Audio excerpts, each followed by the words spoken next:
বোতলজাত ও খোলা সয়াবিন তেলের দাম লিটারে ৮ টাকা বাড়িয়েছে সরকার।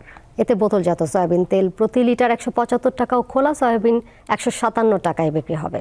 সোমবার সচিবালয়ের বাণিজ্য মন্ত্রণালয়ে ভোজ্য তেল পরিস্থিতি নিয়ে বৈঠক শেষে সংশ্লিষ্ট উপদেষ্টার উপস্থিতিতে দাম বৃদ্ধির এই ঘোষণা দেন বাংলাদেশ এডিবল অয়েল অ্যাসোসিয়েশনের সভাপতি মোস্তফা হায়দার। তিনি জানান, আন্তর্জাতিক বাজারে দাম বাড়ায় সরকারও তেলের দাম সমন্বয় করল। এর আগে বাণিজ্য উপদেষ্টা জানান, বাজারে তেলের সরবরাহ ঘাটতি রয়েছে। বিদ্যমান মজুদ সন্তোষজনক, তবে ছোট ছোট মজুতদারি হচ্ছে। যেহেতু আপনার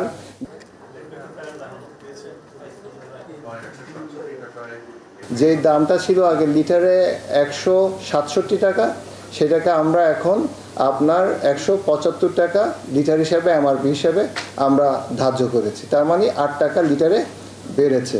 আর খোলাটা হচ্ছে ১৫৭ টাকা। এটা ছিল বটলে ছিল হচ্ছে ১৬৭ টাকা, আর লুজে ছিল ১৪৯ টাকা। ৮ টাকা বাড়লো লিটার।